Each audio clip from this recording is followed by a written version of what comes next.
Hi Aquarius, welcome to Higher Source Tarot for your September 2020 tarot check. This is for all Aquarius, Sun, Moon, Rising, and Venus. And I thank you all so much for watching the readings and definitely for hitting that like button, because when you do that, it does something to the YouTube algorithm so that YouTube will show the readings to other Aquarius.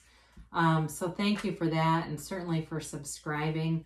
And if you're new here, I'd love to invite you to join us and become a subscriber. I do new readings every Friday and Monday. And then typically right now is when I start to ask for guidance, but I do need to tell a quick story. I had somebody in a different sign accuse me of only shuffling half the cards, and then intentionally, when I cut the cards, bring in the stack of cards that they believed was not shuffled. They basically are accusing me of parlor tricks. And I can tell you, before we begin, so before I even go on camera, I always do this.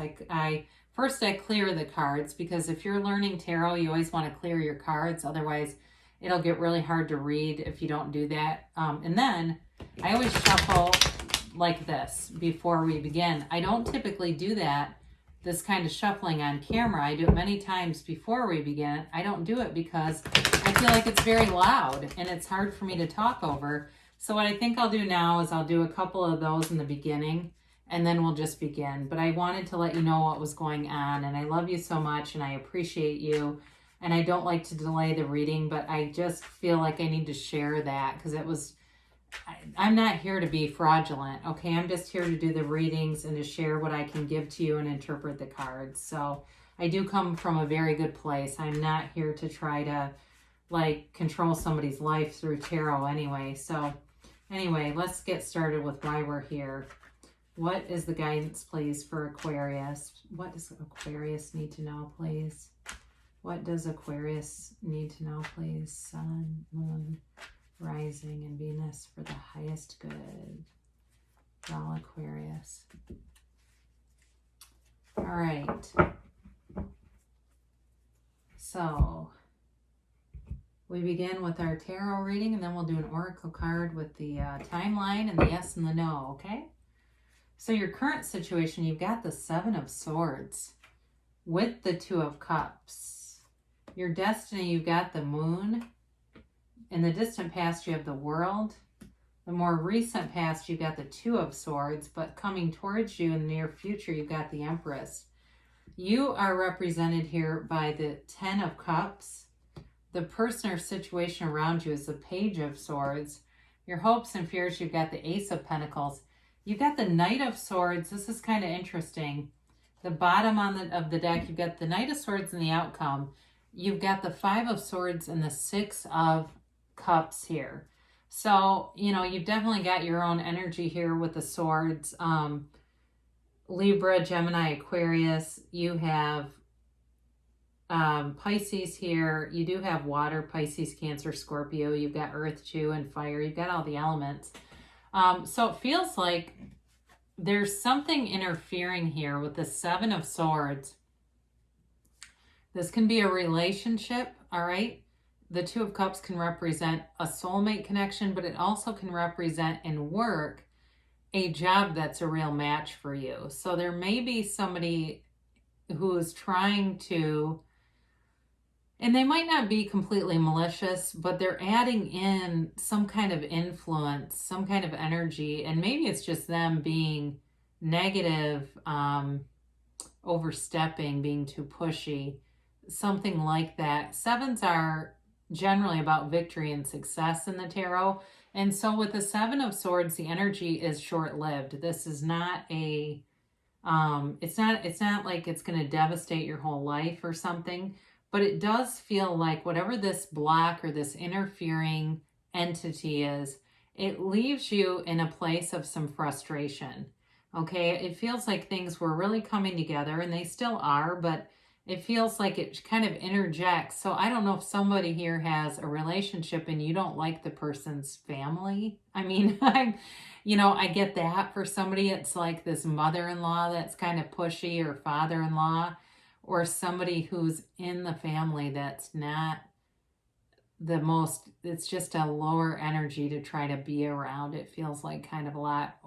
So I do feel like that. Now, in terms of work too, it could be somebody who's just, they try to get ahead by taking other people's ideas and presenting them as their own and things like that.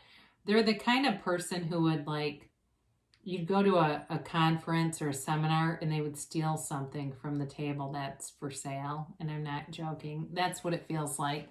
Somebody like that kind of energy.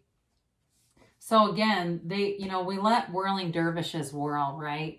Because somebody in that Seven of Swords energy will whirl right out of the picture. It always happens, but you just have to be aware of it because, you don't have to participate in every fight you're invited to. And somebody like that, if you're not careful and you start to get into it with them, they'll, anything you say or do, they'll use against you and they'll present it out of context.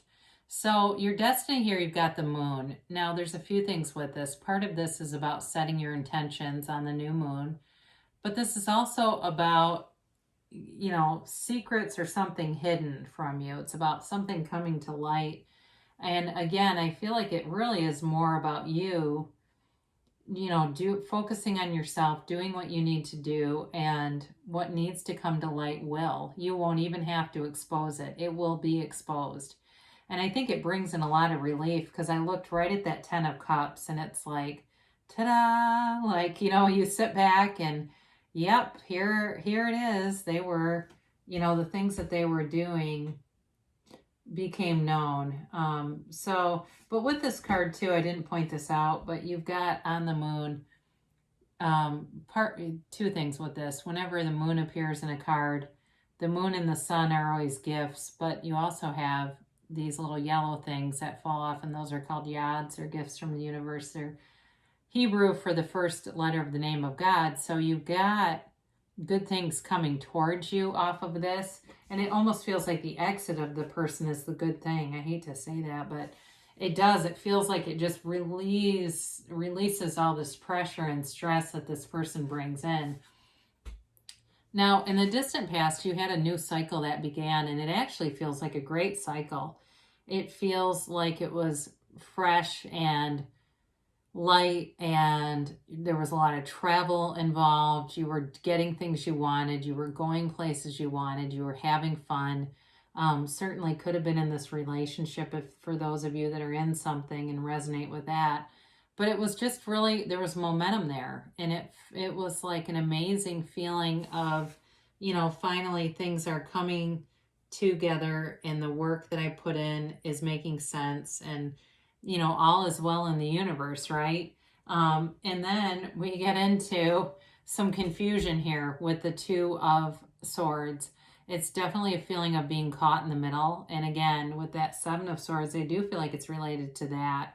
You've got, on the bottom, you've got fear, and the top sword is anger, all right? And it creates an imbalance, but imbalances are not sustainable in the universe. The universe likes balance, and it will balance out here sooner than later.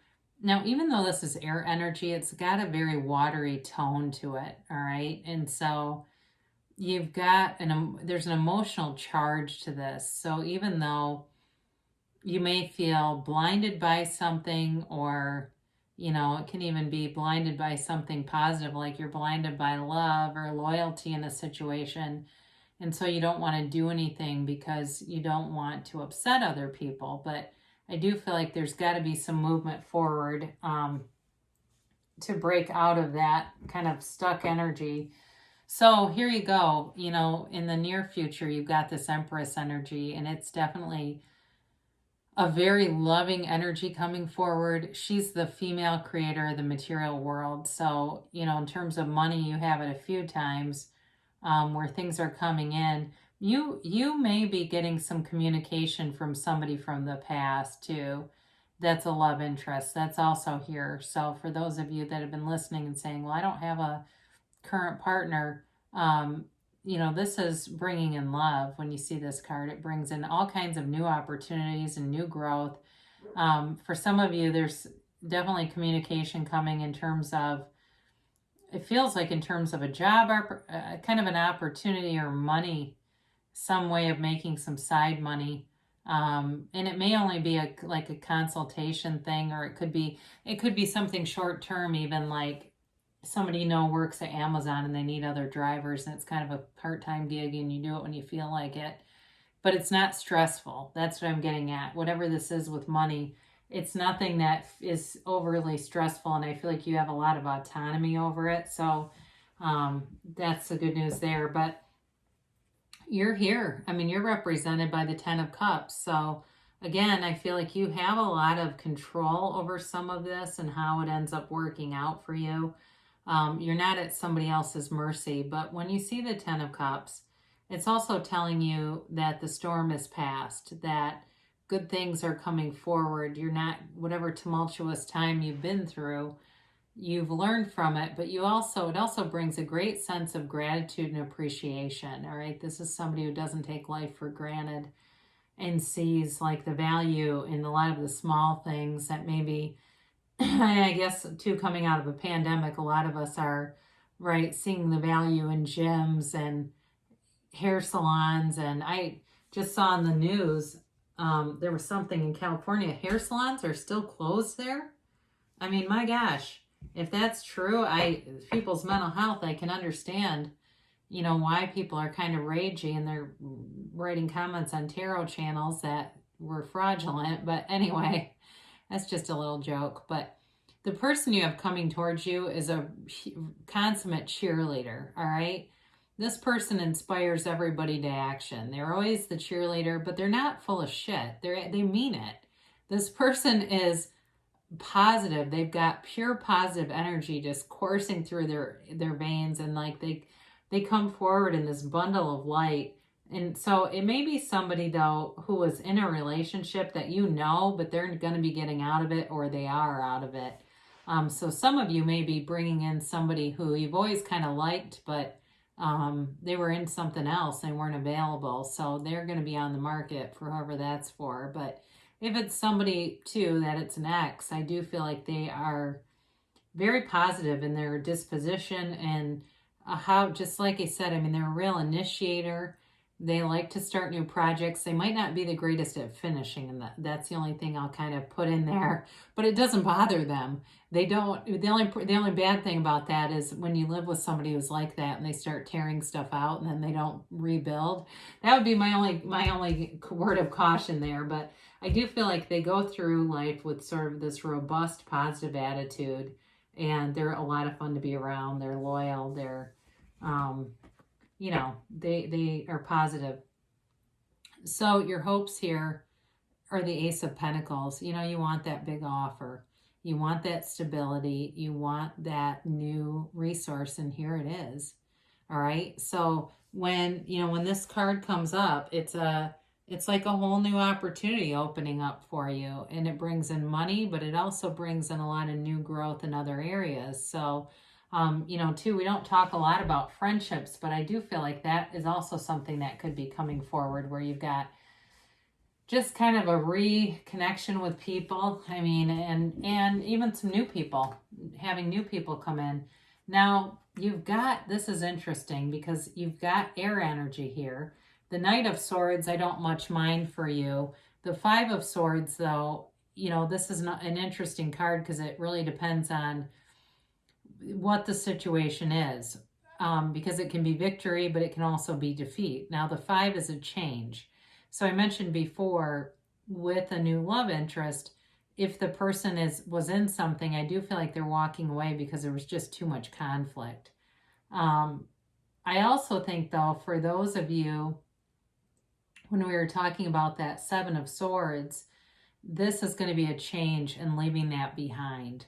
All right. So what I feel like really happens here, you've got this communication, and it might be a sit-down conversation where it's like, okay, we really need to talk and kind of air this out, because it just continues to be an issue that comes up. But where I see the Six of Cups coming in with this too, there's a sort of a nostalgic flavor to this card, and it's certainly about happier times. It's about a sentimental longing too. And so I do feel like some of this, what could temper this, is the harshness of the swords, is this sort of like, reminiscence of this was when things were simpler. We need to get back to some of these more basic things, leave some of this other conflict behind because it's just causing too much negativity. But I do feel like if it's in work, I feel like whoever you're with, if it's work or it's a relationship, you'll be on the same page with that. It's not like the other, answer is, well, it's not causing negativity. I think everyone will see that. But there's definitely going to be a communication and a conversation coming through about that. So let's see what the angels have to say here. And we'll get a couple of angel messages plus a timeline and a yes or a no. All right. Now these I don't do that kind of shuffling with because the cards are super thin and they're hard to maneuver, quite frankly. And so there's not enough of them either to do that really with. It's like, I think there's only like a handful of these, 10 maybe. So your first message is remain positive. And this actually has to do with the energy you're coming out of. So just knowing that this conflict is short-lived, and the rest of the cards, the overall reading is very beautiful, but it's just like telling you that there's a conflict that needs to be left behind. And then let go, all right? So we let go of it, we move forward, and we don't worry about that. And, like I said, let whirling dervishes whirl, and they'll whirl right out of the picture. They always do. I had one time, and I'll shut up after this, but I had one time a really horrible boss that lied and would tell us to do things and then say, oh, I just look the other way when you guys do this stuff. I hated working for this person. And they ended up getting demoted. They didn't get fired, but they got thrown into the fold. And I almost think that would be worse, right? So and I didn't do anything. I just watched it happen, and it happened just like it should. So on the current trajectory, it's telling you get more information. There may be some kind of a misunderstanding, and I do feel like it has to do with this sit-down talk. There might be something that comes out of that really clears the air on something and lets go of whatever that is, that tension that's there within the next few months, all right? So things will get some kind of resolution here. Now, okay, this card comes in sometimes. There's something better. Sometimes we can have a somewhat limited plan. We don't want to be greedy, or we try to be realistic. For instance, I do a lot of sort of proving that the universe is real by manifesting small things, right? It's really easy for me to do, messages from people, or just today, I had just 2 days ago said, I'm going to get a discount on hair, and I don't need it. I just felt like seeing if it would show up today. I got an email from a place I don't go to saying, here's $20 off of hair if you want to come back. But anyway, so sometimes what we'll do is bring that into bigger manifestations where we kind of go, well, I know I could have this. I know I can do that. That's easy. And it's just those big ones that elude me. They're out there. They're available to you. If you can do the little ones, you can do the big ones. So there might be something more for you. Be open to anything, all right? So we'll close here with Abraham Hicks, Money and the Law of Attraction. Achieving success is my natural birthright. You are meant to succeed, and failure should feel bad to you. Life is supposed to go well for you, and when it does not, there's something wrong. But what is wrong is not something that is outside of you, over which you have no control. What is wrong is within you, and you do have control. And taking control is not difficult to do once you understand the basis of who you are, the basics of the law of attraction, and the value of your personal emotional guidance system. So yeah, you can have, do, or be anything, Aquarius, and you're doing it. So I love you so much, and I'll be back again soon.